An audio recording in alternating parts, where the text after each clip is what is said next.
वित्त मंत्री निर्मला सीतारमण ने मोदी सरकार के दूसरे टेन्योर का आखिरी पूर्णकालिक बजट आज पेश कर दिया है। हमारे साथ बातचीत करने के लिए कांग्रेस के वरिष्ठ नेता सांसद डॉक्टर अमर सिंह जी हैं।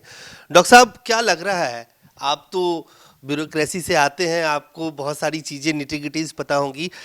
क्या ये चुनावी बजट है 2024 से पहले पूर्णकालिक जो है ये आखिरी बजट है मोदी सरकार का, उस दृष्टि से आप देखते हैं इसे, या आपको लगता है ਸਿਹਤਮੰਦ ਪੰਜਾਬ ਦਾ ਸੁਪਨਾ ਜਿਹੜਾ ਉਹ ਸਾਕਾਰ ਹੋ ਰਿਹਾ ਹੈ। ਅਸੀਂ 15 ਅਗਸਤ ਨੂੰ 100 ਆਮ ਆਦਮੀ ਕਲੀਨਿਕ ਲੋਕਾਂ ਦੇ ਸਮਰਪਿਤ ਕੀਤੇ ਸੀ ਤੇ ਮੈਨੂੰ ਦੱਸਦਿਆਂ ਇਹ ਖੁਸ਼ੀ ਹੋ ਰਹੀ ਹੈ ਕਿ ਲੋਕਾਂ ਨੇ ਇਸ ਨੂੰ ਬਹੁਤ ਵੈਲਕਮ ਕੀਤਾ ਤੇ ਸਵਾਗਤ ਕੀਤਾ। ਹੁਣ ਤੱਕ 7.5 ਲੱਖ ਲੋਕ ਇੱਥੇ OPD ਦਾ ਫਾਇਦਾ ਲੈ ਚੁੱਕੇ ਨੇ। 1 ਲੱਖ ਤੋਂ ਜ਼ਿਆਦਾ ਲੋਕ ਇਹਨਾਂ ਕਲੀਨਿਕਾਂ ਦੇ ਵਿੱਚ ਮੁਫਤ ਟੈਸਟ ਕਰਾ ਚੁੱਕੇ ਨੇ। ਦਵਾਈਆਂ ਸਾਰੀਆਂ ਮੁਫਤ ਮਿਲਦੀਆਂ ਨੇ ਤੇ ਮੈਨੂੰ ਦੱਸਦਿਆਂ ਇੱਕ ਹੋਰ ਖੁਸ਼ੀ ਹੋ ਰਹੀ ਹੈ ਕਿ 27 ਜਨਵਰੀ ਨੂੰ 500 ਮੁਹੱਲਾ ਕਲੀਨਿਕ ਹੋਰ ਜਿਹੜੇ ਨੇ ਉਹ ਲੋਕਾਂ ਦੇ ਸਮਰਪਿਤ ਕੀਤੇ ਜਾਣਗੇ ਤਾਂ ਕਿ ਅਸੀਂ ਰੰਗਲਾ ਪੰਜਾਬ ਜਿਹੜਾ ਬਣਾਉਣਾ ਹੈ ਉਹ 'ਚ ਸਿਹਤਮੰਦ ਪੰਜਾਬ ਵੀ ਸ਼ਾਮਲ ਹੋਵੇ।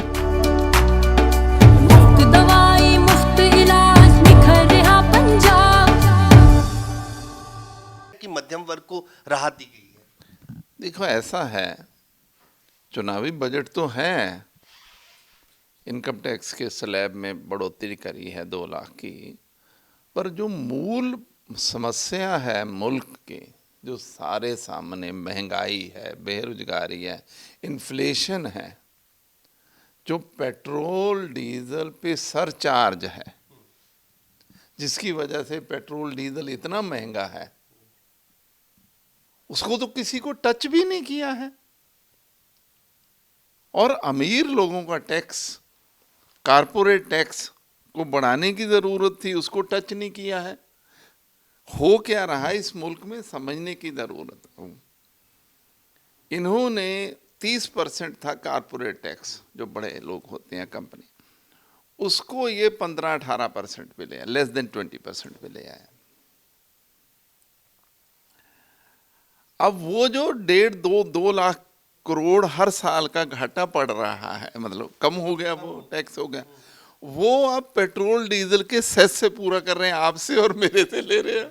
ये तो बड़े खतरनाक लोग हैं। तो कई लोग ये भी कह रहे हैं एक्सपर्ट की, जो वैसे भी स्लैब था इनकम टैक्स का स्लैब, यहाँ तो कर दिया कि भाई 7 लाख तक इनकम टैक्स में रिबेट है, छूट मिल गई, लेकिन जो टैक्स स्लैब था उसको भी कम कर दिया। नहीं तो वो तभी तो वो तो अभी हम लोगों ने अच्छी तरह पढ़ा नहीं, इसको पढ़ेंगे। ये तो बिल्कुल बिल्कुल कोई भी देखो, बेसिक बात, 140 करोड़ लोग 7-8 करोड़ इनकम टैक्स देते हैं, ठीक है। उसमें से 5-7 करोड़ वाले 1-8 करोड़ 50 लाख लोग होंगे। अच्छी बात है, कोई उसको हम उसके खिलाफ नहीं है। सवाल तो ये है कि जो चीज हर एक को अफेक्ट करे, पेट्रोल डीजल का सेस क्यों नहीं कम किया, उसको टच क्यों नहीं किया? उससे हर परिवार कम होता है। इन्फ्लेशन को कम करने के लिए आपने कौन कौन सा, मैं तो भाषण अभी सुन के एक मतलब वर्ड ही नहीं यूज किया, 2-3 वर्ड मिस किए हमारे वित्त मंत्री जी ने। ना इन्फ्लेशन वर्ड का उपयोग किया, ना बेरोजगारी का उपयोग, वर्ड ही नहीं यूज किया, मतलब उनके लिए वो समस्या ही नहीं है। ना ये कि पेट्रोल डीजल महंगा है, रसोई गैस कितनी महंगी है, बोल देते ना कि ये इसको हम 500 या 600 रुपया पे बस कर देंगे, अब इतना रहेगा, तो जितनी गृहिणियां उनको फायदा हो जाता। ये इनकम टैक्स स्लैब बढ़ाई है, ये मैं इमीडिएट, मेरे पास फिगर अवेलेबल नहीं है, आ जाएंगी शाम तक, जो एक्सपर्ट लोग हैं निकाल लेंगे। ये बहुत कम लोग होंगे, 5 लाख से 7 लाख वाले, 50 लाख हो सकते हैं, करोड़ हो सकता है। तो 140 करोड़ की जनता में, जनता को तो पेट्रोल डीजल, महंगाई, अनएम्प्लॉयमेंट, रसोई गैस, इनकम टैक्स का स्लैब बढ़ा देने, कर में छूट देने से बात बन जाएगी, क्योंकि अभी हम जो देख रहे हैं 2 करोड़ 40 लाख रेलवे का बजट है, जो 150 नए एयरपोर्ट बनाए जाएंगे, अगले एक साल 80 करोड़ लोगों को मुफ्त अनाज दिया जाएगा 2024 तक, जब तक कि लोकसभा चुनाव होगा। तो कुल मिला के दृष्टिकोण यही है कि किसी तरह से 2024 तक ये एक पॉपुलिस्ट बजट के तौर पे देख रहे हैं आप? नहीं नहीं, देखो वो तो उसमें तो गरीबों के साथ धोखा कर दिया। देखो ये नेशनल फूड सिक्योरिटी एक्ट जो एक्ट था 2 रुपये और 3 रुपये वाला, वो यूपीए ने बनाया था, कांग्रेस की सरकार दूसरी पार्टी है उन्होंने दिया था। अब जब कोरोना हुआ, भूखमरी हुई, चारों ओर हाहाकार हुआ, कोरोना को लेके एक ऐसा अनप्लान्ड लॉकडाउन कर दिया इस सरकार ने कि लोग भूखे मरने लगे, सड़कों पे चल रहे थे, इतनी तकलीफें हुई। तो वो इनको लगा कि नहीं अब कुछ ना कुछ तो, ये इतना बड़ा गिला बनेगा, कुछ ना कुछ तो करना पड़ेगा। तो कह दिया कि जितना 2 रुपये 3 रुपये वाला है उतना ही राशन 5 किलो पर हेड हम फ्री देंगे।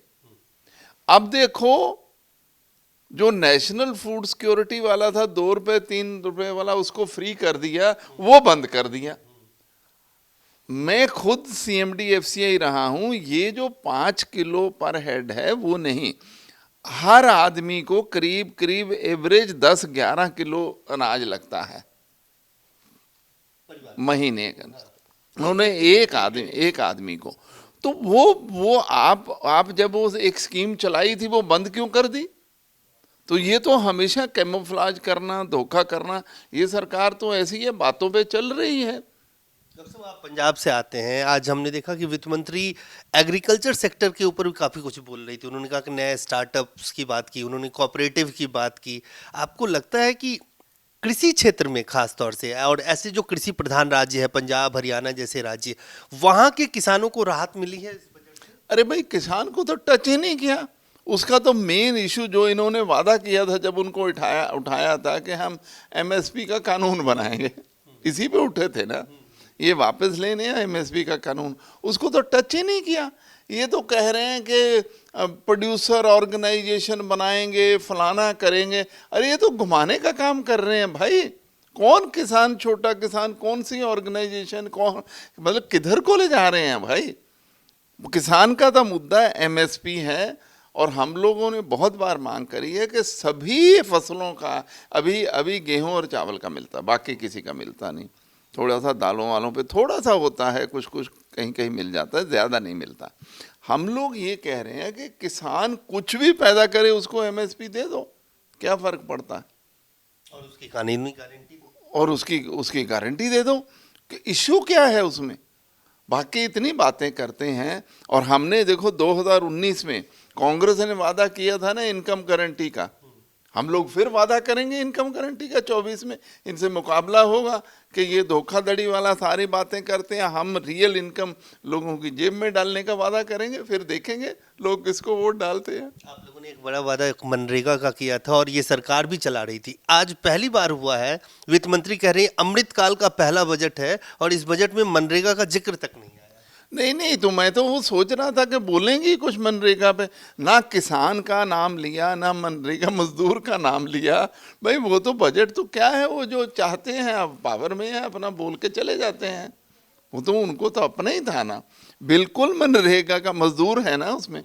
अच्छा, ये सबसे जो मजबूर है कि जिसको कोई और काम नहीं मिलता, वो बेचारा मनरेगा में आता है, उसका नाम तक नहीं लिया, किसान का नाम नहीं लिया, महंगाई का नाम ली लिया, बेरोजगारी का नाम ली लिया। चल रहा बजट तो ठीक है, पावर में है, मेजॉरिटी है, तो पास तो हो ही जाएगा। लेकिन बहुत एक्सेप्ट दिस वन, ये जो किया है इस बजट में कुछ भी नहीं है, सिर्फ बिल्कुल ये लोगों को गुमराह करने वाला बजट है। महंगाई पे, बेरोजगारी पे, गैस पे, रसोई गैस पे, किसान पे, मजदूर पे एक शब्द भी नहीं उपयोग किया। कितने नंबर देंगे आप? ये 2-3 नंबर 4 वाला है, ज़्यादा नहीं है। बहुत धन्यवाद। तो साफ तौर से डॉक्टर अमर सिंह, इनका कहना है कि इस बजट में किसान पे, मजदूर, बेरोजगारी, महंगाई, गृहिणियों के लिए गैस की कीमतें, इन सभी चीज़ों का कहीं कोई जिक्र नहीं हुआ और पूरी तरह से ये एक चुनावी बजट है। कैमरामैन फिरोज के साथ अजय झा, दैनिक सवेरा, दिल्ली।